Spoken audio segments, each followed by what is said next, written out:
Hello, today we're continuing chapter 2. So today we're going to discuss significant figures as well as measured numbers and exact numbers. So down below we have a stick and a ruler, and we're measuring the length of the stick using that ruler. And you can see that this ruler isn't a very good ruler. It only has whole numbers and it doesn't have any, little divisions in between. So it would be really difficult to get the exact length or the most accurate length of that stick using that ruler. So our final measurement will have what are called significant figures. And the significant figures tell us how accurate or how good our measurement is. So we're going to go over some examples of this type of measurement. Now, let's start by talking about measured numbers. In chemistry, we're constantly measuring things, either weight or length or volume or time. So measured numbers are the numbers obtained when you measure a quantity. Now, to write a measured number, we're going to observe the numerical values of the marked lines. So, for instance, when we use a ruler, we observe the marked lines and their numerical values. Then we also estimate the value of the number between any marks. So we always have an estimated digit in a measured number. And that estimated number is the final number in our measured number. So let's go back to that ruler example. In part A, up here, or example A, again, we have a ruler that's not very good. It doesn't have divisions in between the whole numbers. So for this, we would say, okay, that stick is definitely 4 centimeters. But then we would add an estimated digit. So we would say, okay, this stick kind of falls right in between 4 and 5. So let's estimate that as 4.5 centimeters. So the 4 we know for sure. So that is definitely known. And then the 0.5 is estimated. So that's our estimated digit, that 0.5. Now, what if we have a better ruler? So for instance, in example B. Now, in this example, we do have divisions in between the whole numbers on our ruler. So we can say, okay, we know for sure that this stick is at least 4.5 centimeters. But we also want to estimate another digit, so a digit beyond 0.5. So we would say, okay, it kind of falls in between 0.5 and 0.6 there, so maybe we'll say that our measurement is 4.55 centimeters. Okay, so again, the 4.5 is known. We know that for sure. And then that last digit, that 0.05 that we added on there, that is estimated. All right. Now for example C. So we're back to our original ruler, which wasn't a very good ruler, but this time the stick is a little bit shorter, and it appears that the stick falls right on that 3. Now we still need to include an estimated digit, so we would say that this stick is 3.0 centimeters. Sorry, my dog's whining in the background if you can hear him. All right, so that 3 is known for sure. And then the 0.0 is estimated. So again, just remember whenever you're measuring something, you have the measurement you know for sure, and then you always add on an estimated digit.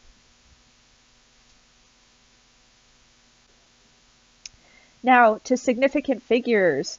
So in a measured number, the significant figures, which we'll abbreviate as SF or sig figs, are all of the digits including the estimated digit. So the estimated digit is also significant. So significant figures are used to represent the amount of error associated with a measurement. Now there are a few rules with sig figs. So some digits are significant, some are not significant. So significant figures are all non-zero digits and zeros between digits. So for example, let's say we have a value of 305. So the 3 and the 5 are non-zero digits, but we also have a 0 between those non-zero digits. So all of those digits are significant. So we would have 3 sig figs there. And I'll write that in a different value. So 3 sig figs are in that value. Now, significant figures are also, are not zeros that act as placeholders before digits. So for instance, let's say we have a really small number like 0.00003. Now, those zeros that come before the 3, those are not considered significant because they're just placeholders. So what we would actually have here is just one sig fig, so just that 3.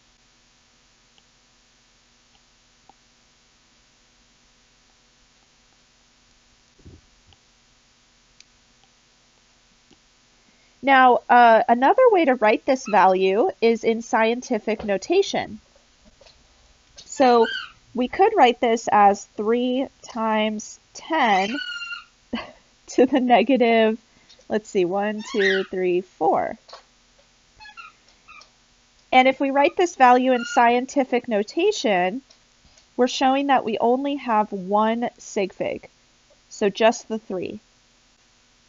So writing values in scientific notation is super useful because not only is it a quicker way or a shorter way to write the number, but additionally it shows how many sig figs you have in your value.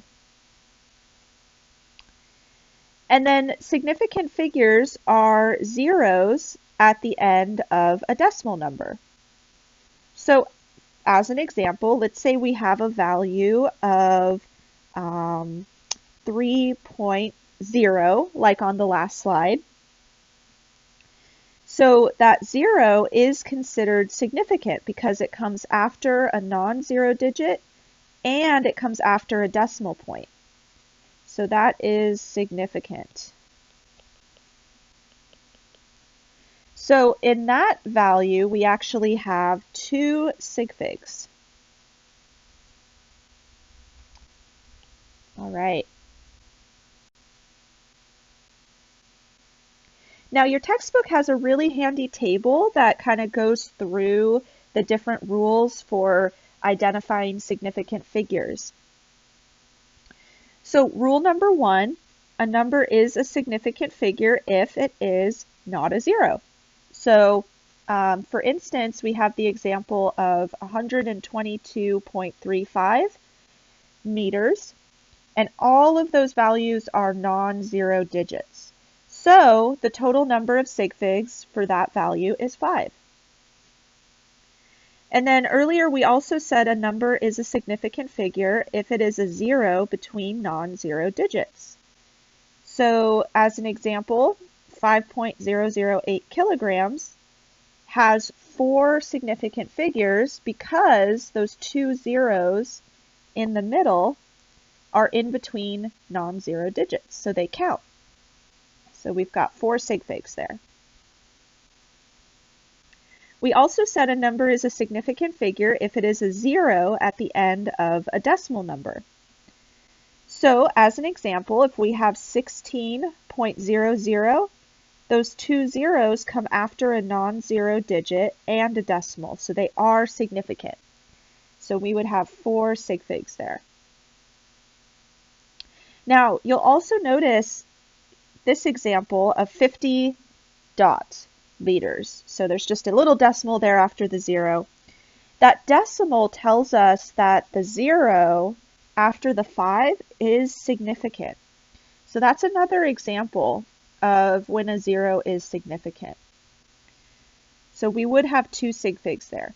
Now, if we had just written 50 without a decimal, that would only have 1 sig fig, because the zero is at the end of the number and it's just a placeholder.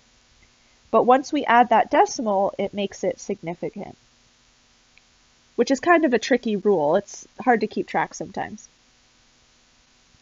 All right, and then the last point here, a number is a significant figure if it is in the coefficient of a number written in scientific notation.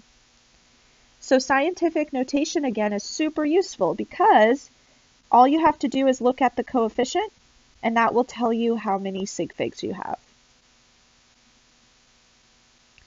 Now, a zero is not significant if it is at the beginning of a decimal number. So we saw earlier the example of really small numbers where those leading zeros, we call them, are placeholders. So in this first example of 0.0004 seconds, we only have 1 sig fig, which is the non-zero digit.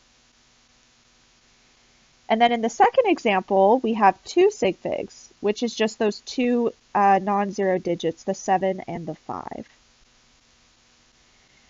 And then a zero is also not significant if it is used as a placeholder in a large number without a decimal point. So that's the key thing there, without a decimal point. So in this first example here, 850,000 meters, there is no decimal point. So these zeros are not significant. So the only significant values there are the 8 and the 5. So we only have 2 sig figs. And then the last example here, 1,250,000, again, there's no decimal point. So those last few zeros are not significant. So we only have 3 sig figs. Okay, now these are a lot of rules, and it's okay if you feel overwhelmed by all of these rules. We'll do some practice problems to kind of work through how to identify significant figures. And as we start moving into more calculations, we'll keep going over sig figs because they are important. Remember, they tell us what's significant in a measurement and what's not significant. So it can also tell us how much error there is in a measurement. All right, so again, just to highlight the zeros that are not significant, let's look at a couple more examples. So again, zeros at the end of large standard numbers without a decimal point are not significant. So let's say we have 400,000 grams as our measurement. Again, it's much easier to write that in scientific notation. So 4 would be our coefficient because it's in between 1 and 10. And if we put an invisible decimal there, how many times do we have to move that to get to 4? So that would be 1, 2, 3, 4, 5. So writing this in scientific notation, we would have 4 times 10 to the 5th. And remember that exponent is positive because we have a larger number and we had to move our decimal to the left. Now that is an invisible decimal, so we still only have 1 sig fig. And we can tell that by our coefficient. All right, so our next example, 850,000 meters. is our measurement. Now, again, we don't actually have a decimal here, but let's rewrite this in scientific notation. So we're going to put a little invisible decimal there. Now, our coefficient for this number, again, has to be at least 1 and less than 10. So we would choose a coefficient here of 8.5. So we have to move the decimal 1, 2, 3, 4, 5 times again to get to our coefficient. So our scientific notation is 8.5 times 10 to the 5th. And this is much easier because we don't have to write out all of those zeros, but also the coefficient tells us that we have 2 sig figs. Now, what if we did have a decimal after that number? So let's say this was written as 850,000 decimal. So if there is a decimal there, that means all of those zeros at the end of the number are significant. So that tells us that the scientist who did this measurement is very, very sure that it's exactly 850,000 meters. Whereas before, without the decimal, the scientist was only sure about the 8 and the 5. So they were only sure about the 800 and, let's see, 50,000, but only to that 5. So they were not sure about those other place values. Okay, so if we want to write this value with a decimal point in scientific notation, we would write 8.5 still, but we would add those zeros in as well because they are significant. So this would be 8.50000 times 10 to the 5th meters. So again, that tells us that the scientist was very, very, very sure about that measurement.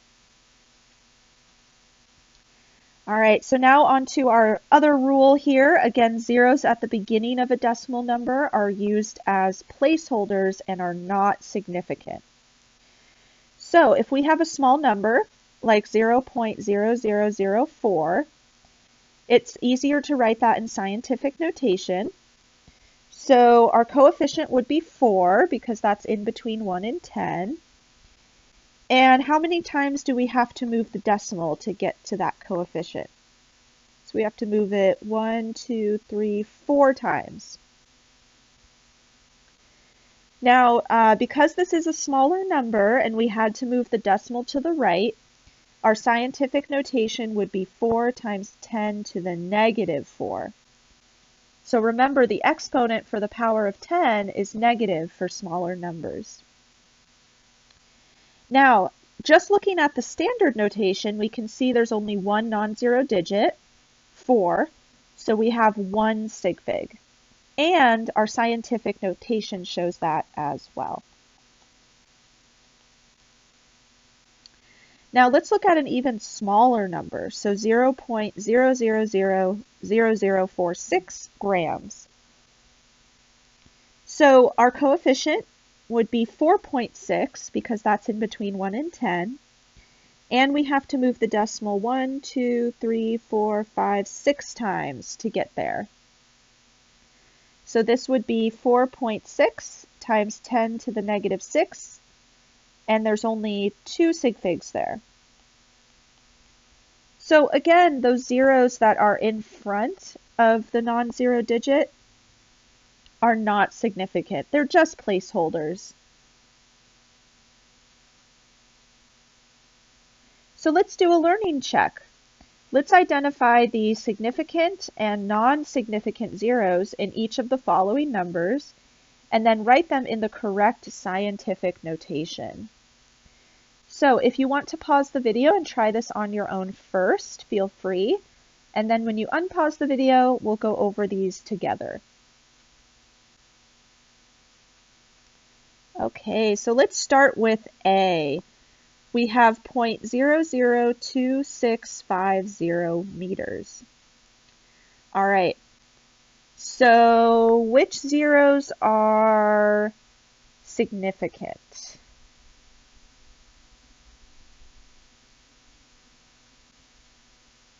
So are the first 3 zeros significant? No, they're just placeholders. So these are not significant. So I'll put not there. What about the 0 at the end of the number? So it comes after a non-zero digit and a decimal. So is that significant or not significant? It is significant. So remember, zeros that come after non-zero digits and a decimal are significant. So that is a significant 0. All right, now let's write this in correct scientific notation. So what is our coefficient for this number? So it would be 2.650. And remember, our coefficient tells us how many of the digits are significant. And we know that the 2, the 6, and the 5 are significant because they're non-zero digits. And we also determined that that last 0 was significant. So our coefficient would be 2.650, which tells us we have 4 sig figs. Now let's figure out what our power of 10 is. So how many times do we have to move the decimal to get to 2.650? So we have to move it once, twice, 3 times. So that means that our exponent for our power of 10 is -3. So remember, this is a small number, so it's going to be negative for the exponent.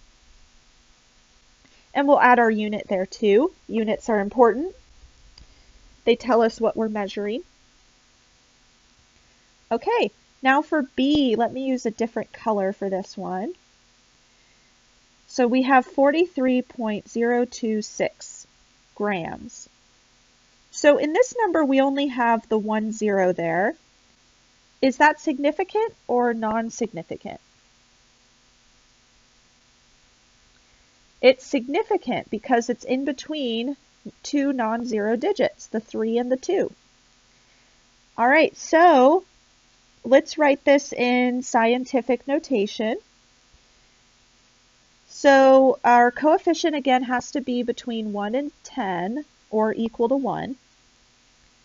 So our coefficient will be 4.3026 because again, we already said that 0 was significant and all the non-zero digits are significant. So we just include everything in the coefficient. But we did have to move the decimal over 1 place. So our power of 10 is 1. So 10 to the 1. So in this instance, it might not be much easier to write the scientific notation because the standard notation is a little smaller or quicker to write. But you can write it in scientific notation to express how many sig figs you have. All right, now for C. We have 1,044,000 liters. So we've got this 0 here, and then these 3 zeros at the end. So let's look at that first 0. Is that first 0 significant or not significant? It's significant. It's in between 2 non-zero digits. And then what about the last 3 zeros? Are those significant or not significant? So those are not significant. We don't have a decimal point there. So the scientist wasn't sure about those place values. They weren't quite sure what those were, so they used some placeholders there. All right, so we'll put not significant there. Okay, so now let's write this in scientific notation. So what is our coefficient for this value?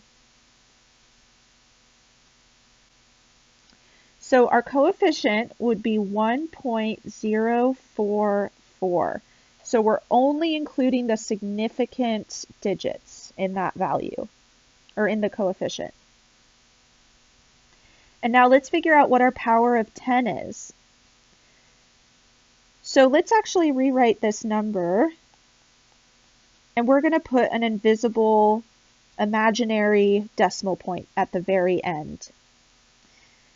So we have to move this 1, 2, 3, 4, 5, 6 times to get to 1.044.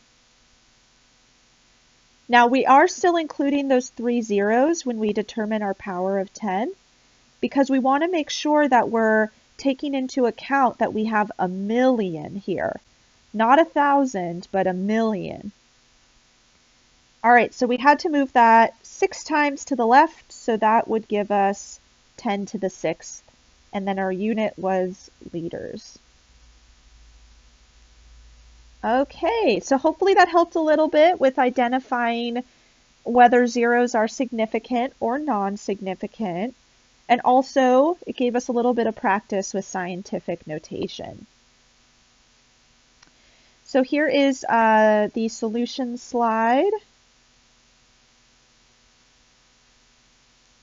Now, the next type of number we need to talk about are exact numbers.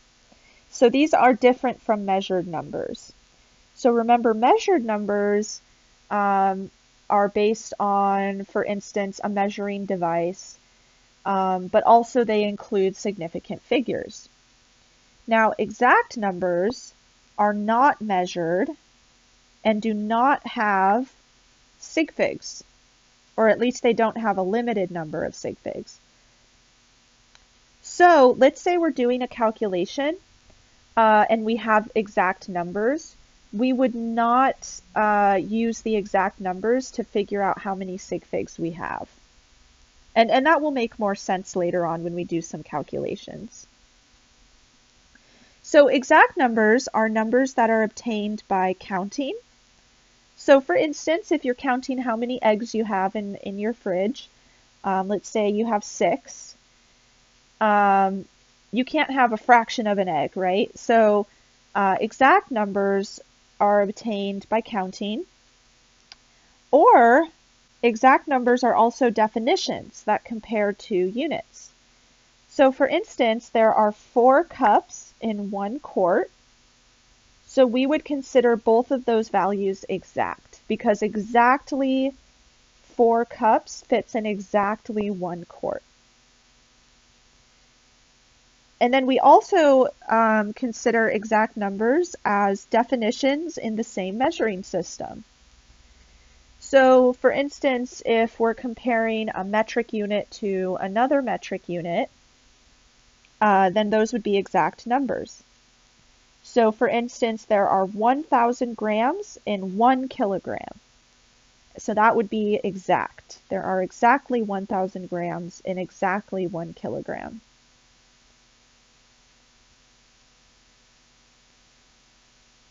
All right, and then in table 2.3 in your textbook, they have more examples of exact numbers. So again, that could include counted numbers.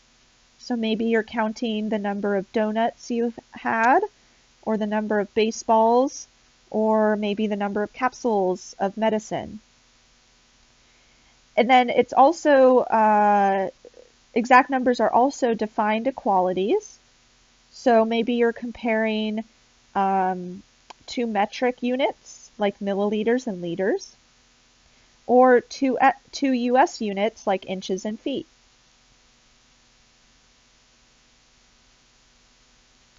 So let's do a quick learning check. Let's identify the numbers below as measured or exact. And then if it is measured, we're going to give the number of sig figs in that value. So let's do this one together. So A, we have 3 coins. Is that measured or exact? That's exact. We had to count the coins, right? So we have exactly 3 coins. So because that's an exact number, we don't have to determine the number of sig figs. We're going to assume it has an unlimited number of sig figs, or an infinite number of sig figs. What about B? The diameter of a circle is 7.902 centimeters. Is that measured or exact? That's measured. So somebody probably needed a ruler to figure out the diameter of the circle. So because this is measured, we do have sig figs. So how many sig figs are in that value? 4. So remember, a 0 that's in between 2 non-zero digits is significant, so we would include that in our sig figs. So we have 4 sig figs. And then C, there are 60 minutes for every hour. Is that measured or exact? Exact. There are exactly 60 minutes for every hour. Awesome. Okay, and here's the solution slide. So next time, we're going to talk about how to use sig figs in calculations. So for instance, if you're maybe trying to determine the area of a square, you would have to multiply the length of the 2 sides together. And how many sig figs would your answer have? It depends on how many sig figs are in the length of the sides you measured. So we'll go over all of that in the next video. So I'll see you then.